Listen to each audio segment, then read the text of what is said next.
дуруди худро ба онҳое мерасонем ки пайгири мавзӯъҳои варзишӣ ҳастанд. ин ҷо фақат топ хабарҳо аз ин фазо садо медиҳад. рафтем.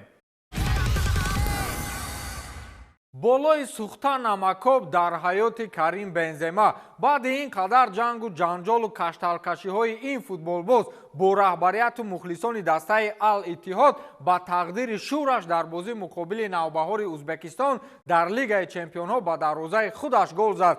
ҳам ту гол не, голи оли ҷаноб. шояд Бензема голзаниро ёд карда буд ё таъсири ҳамин ҷанҷолҳои охир буд ки барқасдона тӯбро вориди дарвозаи худаш кард. гап сари ин аст ки вақте футболбозони дастаи ӯзбекӣ аз зарбаи стандартӣ тӯбро дохили ҷаримагоҳ карданд, Бензема бо сар зарбаи рост ҷониби дарвозаи худаш зад ки ҳатто дарвозабон қудрати баргардонидани онро надошт.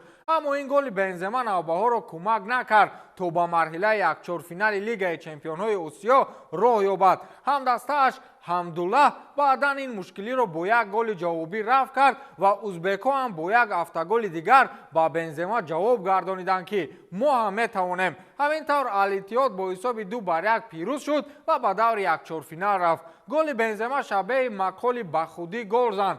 бегонаҳо тарсанд. ҷавобе ба биниҷинҷкуниҳои охири шайхҳои дастаи арабӣ буд.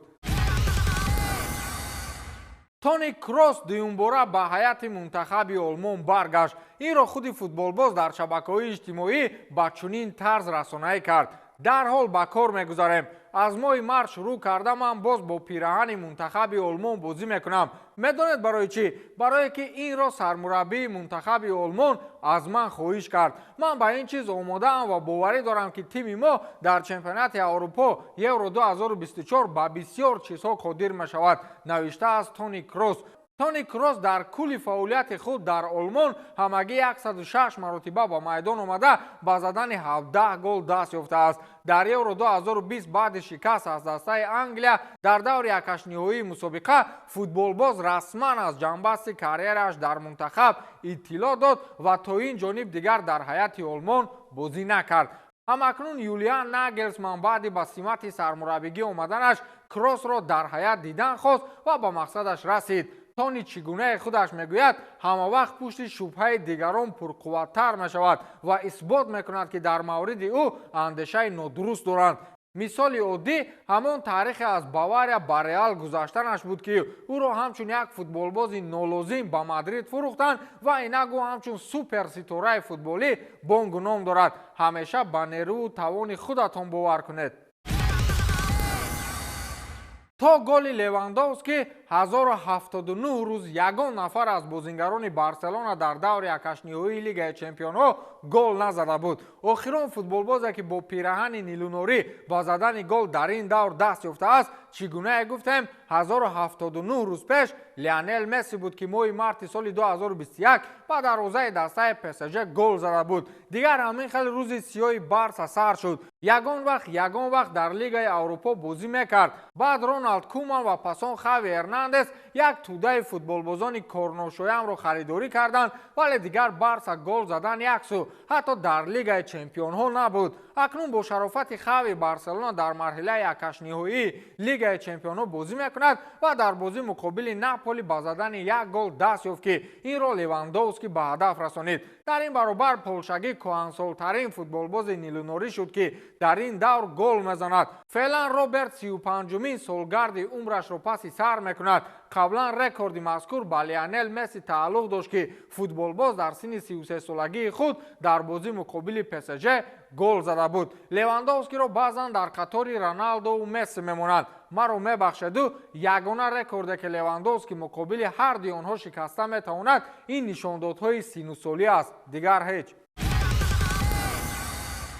Алисон Бекер дар ҳоли ба садри ҷадвал баромадани Ливерпул осеб мегирад ва нақшаҳои Юрген Клопро вайрон мекунад. маълум аст ки силоҳи асосии Юрген Клоп ин маҳз дарвозабон Алисон Бекер мебошад. аммо дар баробари ӯ ин мавзӯъ намояндаҳои мунтахаби Бразилияро низ нигарон кардааст. гуфта мешавад ки табибон муҳлати барқароршавии дарвозабонро то охири моҳи март пешгӯӣ карданд. дар ин бора инсайдери машҳур Фабрицио Романо хабар медиҳад. Бино ба иттилои сарчашма, дарвозабони бразилӣ наметавонад дар бозиҳои дарпешистодаи тими миллияш ширкат варзад. Мунтахаби Бразилия рӯзи 23 март бо Англия бозӣ дорад ва санаи 26 март бо Испания дар доираи бозиҳои байналмилалии рафиқона дидор анҷом медиҳад. Интизор меравад ки Алисон дар ҳадифи бозиҳои тими мунтахаб ҳамчунин дар рақобатҳои чемпионати Англия бо Лутон Таун, Ноттингем Форест, Манчестер Сити ва Эвертон ва ҳамчунин финали ҷоми Лигаи Англия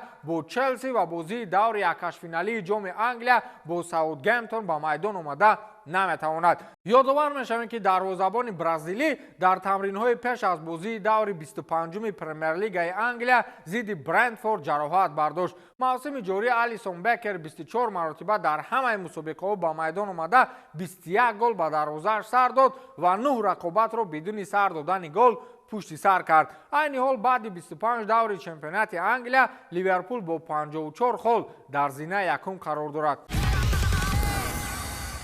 Лионел Месси, собиқ футболбози дастаи Барселона, туби тиллоии ҳаштуми худро ба осорхонаи дастаи Каталонӣ равон кард. инро рӯзноманигор Микел Бласкес расонаӣ сохт. гуфта мешавад ки Месси дар ниҳоят ба хулосае омад ки туби ҳаштуми худро ба он осорхонае равон созад ки 7 туби тиллоии дигараш маҳфуз нигоҳ дошта мешавад. ҳарчанд ҷоизаи охиринро ӯ ҳамчун футболбози Барса не, балке чун бозингари ПСЖ ва мунтахаби Аргентина ба даст овард, вале онро ба осорхонаи Барселона равон намуд. гуфта мешавад ки Месси ҳамчун футболбози собиқи Барселона 7 маротиба ҷоизаи туби тиллоиро ба даст оварда буд ва феълан дар дастаи Интер Майами фаъолият мекунад. пешниҳоди ғайриинтизори Дон Анчелоти ба бозингари дӯстдоштатарини дастаи Реал Мадрид. сармураббии дастаи Реал Карло Анчелоти ба Модрич пешниҳод кардааст ки ба ҳайати мураббиҳои бошгоҳ ҳамроҳ шавад. дар ин самт Анчелоти Модричро ҳамчун як мураббии хуби футболӣ мебинад, албатта ба шарте ки агар ӯ тасмим гирад ки вақти ба нафақа рафтан расидааст. дар ин бора Роман Алварес Демона хабар додааст. қайд карда мешавад ки нимҳиматгари 38 сола ин пешниҳодро қадр мекунад ва онро баррасӣ хоҳад кард, вале ҳоло барои идомаи корномаи футболӣ нерӯи ҷисмонии худро озмоиш менамояд.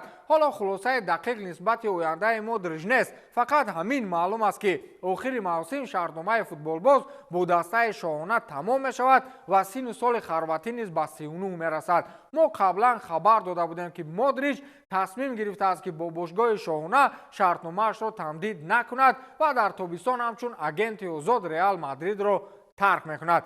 ба ҳамин тамом то дидори навбатӣ хайр.